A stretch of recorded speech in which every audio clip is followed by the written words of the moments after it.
नमस्कार दोस्तों, मैं प्रभाकर आज आप सभी के लिए लाया हूँ संस्कृत रुचिरा भाग 3 कक्षा 8 के लिए उपयोगी यह पुस्तक है। एनसीईआरटी का मेन बुक है, आप सभी को पता होगा। पिछले दिनों हमने जूम के माध्यम से आप सभी को इस पाठ का जो व्याख्या है वो समझाया था, हिंदी में भावार्थ समझाया था। आज आप सभी को इसका अभ्यास कार्य समझाने वाला हूँ। बहुत ही सरलता से अभ्यास कार्य को कर सकते हैं आप सभी। पहले जो प्रश्न है इसमें दिया गया है, पाठे दत्तम गीतम सस्वरम गायत। पाठ में दिए गए गीत को सस्वर गाए, यानी गीत को सिर्फ गाना है। ये जो कविता है इसको सिर्फ पढ़ना है, गाना है, समझना है, याद भी कर सकते हैं। आगे दिया गया है, अधोलिखितानां प्रश्नानां उत्तराणि एक पदेन लिखत। नीचे दिए गए प्रश्नों का उत्तर सिर्फ एक एक शब्द में ही देना है। प्रश्न है, स्वकीयं साधनं किं भवति, पथिके विषमाः प्रखराः, सततं किं करणीयम्, एतस्य गीतस्य रचयिता कः, सः कीदृशः कवि मन्यते। इस प्रकार से प्रश्न है। उत्तर एक दृष्टि में देख सकते हैं। इस प्रकार से है। पहले का उत्तर है बलम, बल पुष्टि के लिए कहा गया है। पाषाणः, पत्थर, पत्थर के लिए कहा गया है, बहुत सारे पत्थरों के लिए कहा गया है। ध्येय स्मरणम, अपने जो लक्ष्य है उसका स्मरण करने के लिए कहा गया है। श्रीधर भास्कर वर्णेकर, ये कवि हैं। कवि किस प्रकार के हैं, तो राष्ट्रवादी कवि हैं ये। पंचम का जो उत्तर है, पाँचवा का, इसी का दूसरे का जो पाँचवा है इसका उत्तर है राष्ट्रवादी। तो राष्ट्रवादी कवि ऐसा लिख सकते हैं। इसके बाद तीसरे नंबर का जो प्रश्न है इसमें लिखा गया है, मंजूषातः क्रियापदानि चित्वा रिक्त स्थानानि पूरयेत। मंजूषा से क्रियाओं को चुन करके रिक्त स्थान पूर्ति करें। क्रिया जो इसमें जो बॉक्स में दिया गया है, ये जो है क्रिया है, इसी को चुन करके रिक्त स्थान को भरना है। रिक्त स्थान भरेंगे तो वाक्य पूर्ति हो जाता है। और हम आप सभी को वाक्य पूर्ति जो है किस प्रकार से आगे दिखाएंगे। पहले बता दो, इसमें यथा है, उदाहरण है। त्वम पुरतः चरणम निधेहि, तुम आगे कदम रखो, आगे कदम बढ़ाए चलो। इस प्रकार से हमने समझाया था पाठ में। उत्तर इस प्रकार से है, त्वम विद्यालयम चल, चल जो है रिक्त स्थान की जगह लिखा है। राष्ट्र अनुरक्तिम विधेहि, विधेहि रिक्त स्थान की जगह है। मह्यम जलम देहि, देहि रिक्त स्थान की जगह है। मूढ़ जहि धनागम तृष्णाम, धनागम तृष्णाम ऐसा लिखा है शब्द। ये जहि ही इसमें रिक्त स्थान की जगह है। भज गोविंदम, भज जो है रिक्त स्थान की जगह लिखा गया है। सततम ध्येय स्मरणम कुरु, कुरु जो है रिक्त स्थान की जगह लिखा गया है। आगे देखते हैं। चतुर्थ में चौथा प्रश्न है, इसमें है उचित कथानाम समक्षम आम, अनुचित कथानाम समक्षम न इति लिखत। जो वाक्य उचित है उसके सामने आम लिखना है, यानी हाँ। अनुचित जो कथानक है, जो वाक्य है अनुचित है, उसके सामने ना यानी नहीं लिखना है। यथा में पुरतः चरणम निधेहि, इस प्रकार से है, इसके सामने आम लिखा गया यानी वाक्य सही है।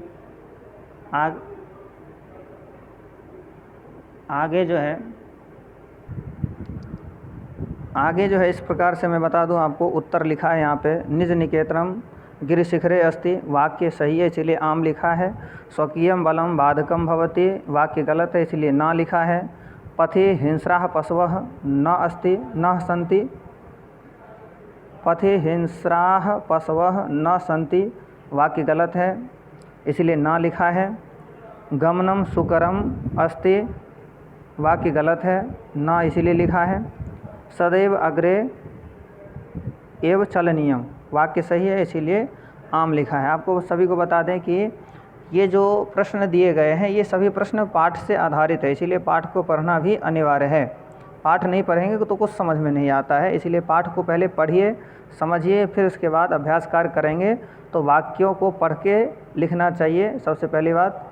और दूसरी बात, इसको जब पढ़ते हैं तो समझने का भी प्रयास करें। इसी का जो है दूसरा है, चौथे का जो दूसरा है इस प्रकार से है, वाक्य रचनया अर्थभेदम स्पष्टीकुरुत। वाक्य रचना करने के साथ साथ शब्द का जो स्पष्टीकरण है वो करिए, शब्दों को स्पष्ट करिए जो किसका अर्थ क्या है। आपको बता दें कि दो दो शब्द एक जैसा दिया गया है और दोनों का अर्थ अलग अलग है, इसीलिए शब्द का जो अर्थ है वो स्पष्ट करना ज़रूरी है। तो कैसे करेंगे, देखिए, परितः का मतलब होता है चारों ओर और पुरतः का मतलब होता है सामने। ग्रामम परितः जलम अस्ति, यानी गांव के चारों ओर जल है, पानी है। और विद्यालय से पुरतः उद्यानम अस्ति, विद्यालय के सामने जो है क्या है, उद्यान है। इस प्रकार से उत्तर देखें जूम करके आराम से। ग्रामम परितः जलम अस्ति और विद्यालय से पुरतः उद्यानम अस्ति। आगे चलते हैं। नगह, नगह का मतलब होता है पर्वत और नागह का मतलब होता है सांप। तो हिमालय महान नगह अस्ति, महान नगह अस्ति यानी हिमालय पर्वत जो है महान पर्वत है, सबसे ऊंचा पर्वत है, ऐसा कहा गया है। अत्र एकः नागः तिष्ठति, यहाँ एक नाग रहता है, यानी या बैठा है, ऐसा भी कह सकते हैं। इसके बाद आरोहणम का मतलब होता है चढ़ना। पर्वतारोहणम दुष्करम अस्ति, पर्वत पे चढ़ना बहुत ही कठिन होता है, दुष्कर होता है, ऐसा कहा गया है। और अवरोहण का मतलब होता है उतरना। पर्वतात अवरोहणम सुकरम अस्ति, पर्वत से उतरना बहुत ही सरल है। विषमाः का मतलब होता है असमान, जो सम नहीं है उसको विषम कहते हैं। टेढ़ा मेढ़ा उल्टा सीधा इस प्रकार से जो है उसको हम क्या कहते हैं, विषम कहते हैं। असमान, जो समान नहीं है ऐसे को विषम कहते हैं। मार्गे विषमाः पाषाणः तिष्ठन्ति सन्ति, यानी मार्ग में विभिन्न प्रकार के पत्थर मिलते हैं, टेढ़े मेढ़े उल्टे सीधे बड़े छोटे इस प्रकार के पत्थर मिलते हैं, इसीलिए कहा गया मार्गे विषमाः पाषाणः, यानी पत्थर के टुकड़े, यानी पत्थर।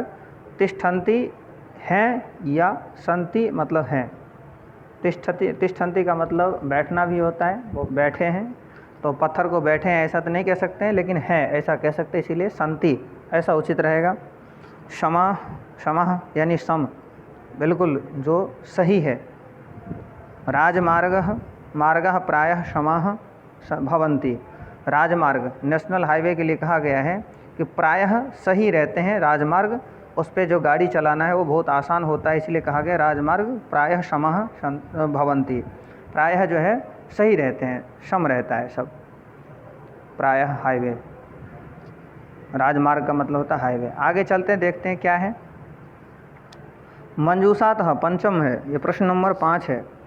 मंजूषातः अव्यय पदानि चित्वा रिक्त स्थानानि पूरयेत्। इसमें मंजूषा में दिए गए जो शब्द है ये सभी अव्यय का शब्द है और रिक्त स्थान में भरना है। विद्यालयस्य एकम उद्यानम अस्ति, रिक्त स्थान है बीच में। सत्यम रिक्त स्थान जयते। आगे देखते हैं क्या है। किम भवान स्नानम कृतवान, रिक्त स्थान यहाँ पे है। सह यथा चिंतयति, रिक्त स्थान आचरति। ग्रामम रिक्त स्थान वृक्षा सन्ति। विद्याम रिक्त स्थान जीवनम वृथा। आगे है रिक्त स्थान भवंतम भज। अब इसका जो भावार्थ, इसका जो भर करके दिखाया गया उसको देखते हैं। उत्तरम विद्यालय से पुरतः एकम उद्यानम अस्ति, विद्यालय के सामने एक उद्यान है, पार्क है। सत्यम एव जयते, सत्यमेव जयते जो रुपये पे लिखा होता है, सत्य की ही जय हो। किम भवान स्नानम कृतवान खलु, क्या आपने स्नान किया, इसका मतलब ये है। सह यथा चिंतयति तथा आचरति, वह जैसा चिंतन करता है, सोचता है, वैसे ही आचरण करता है। पहले में पुरतः, दूसरे में एव, तीसरे में खलु, चौथे में तथा। ये जो है रिक्त स्थान के जगह में है। ग्रामम परितः वृक्षाः सन्ति, ग्राम के यानी गांव के चारों ओर वृक्ष है। आगे है विद्याम बिना जीवनम वृथा। विद्या के बिना जीवन जो है वो वृथा है, यानी उचित नहीं है। पशु समान होता है बिना ज्ञान का मनुष्य। इसीलिए कहा गया है जीवन जो है बिना विद्या का वो वृथा है। सदा भवंतम भज, भगवंतम भज, हमेशा भगवान का भजन करो, भगवान को भजो, इस प्रकार से कहा गया है। 5वें में परितः, 6ठे में बिना और 7वें में सदा। ये रिक्त स्थान की जगह में लिखा गया शब्द है। आगे देखते हैं क्या है। विलोम पदानि योजयत। विलोम शब्द को जोड़ना है, कोई ज़्यादा कठिन नहीं है। नीचे में देखते हैं, जूम करके सीधे उत्तर को ही देख लेते तो सही रहेगा। पुरतः, पृष्ठतः, पुरतः आगे, पृष्ठतः यानी पीछे। स्वकीयम अपना, परकीयम दूसरे का, भीतिम भीति भय, सहसा साहस, अनुरक्तिम विरक्ति, अनुरक्ति विरक्ति, अनुरक्ति यानी जुड़ करके रहना, विरक्ति अलग होना।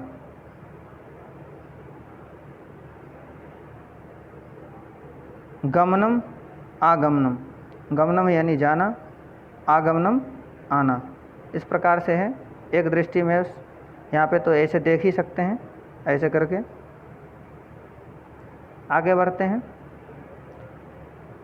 जो 7वां है इसमें लिखा गया है लट लकार पदेभ्य लोट लकार विधिलिंग लकार पदानाम निर्माणम कुरुत। लट लकार का शब्द दिया गया एक क्रम से, और लोट लकार विधिलिंग लकार में कैसे लिखना है ऐसा बताया गया है।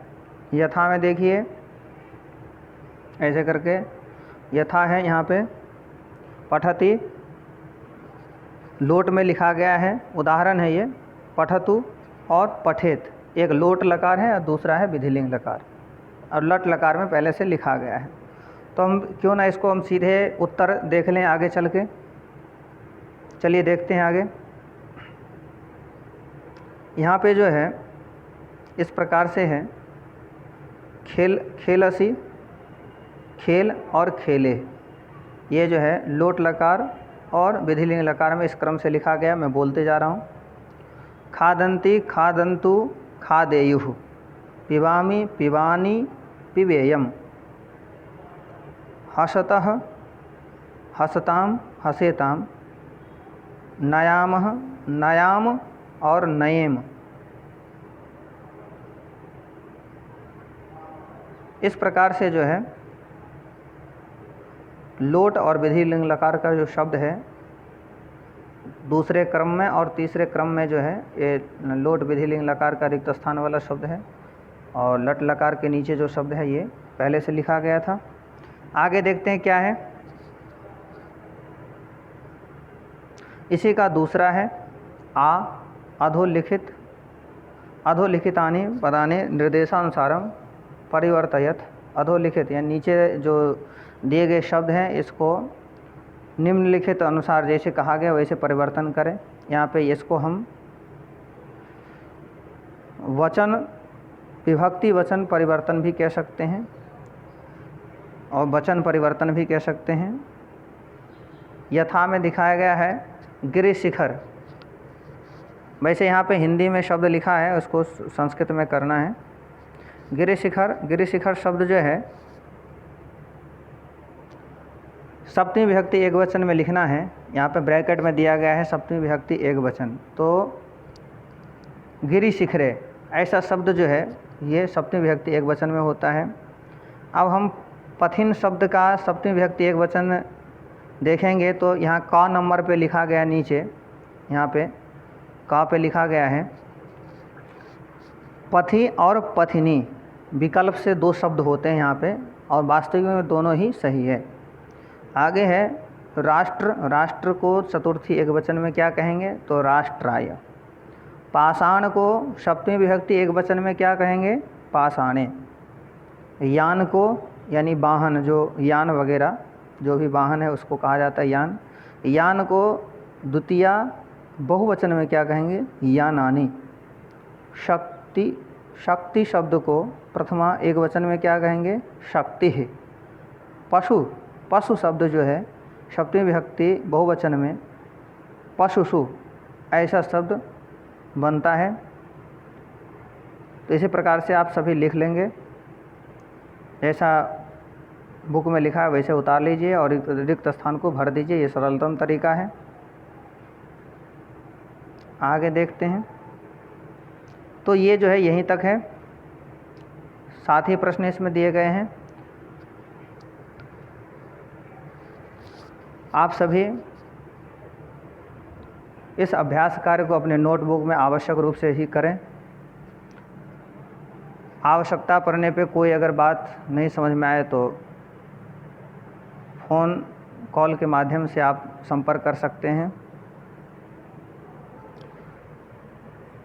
एक दूसरे को, जिन मित्रों के पास मोबाइल इत्यादि का साधन ना हो, ऐसे मित्रों का भी सहयोग करें।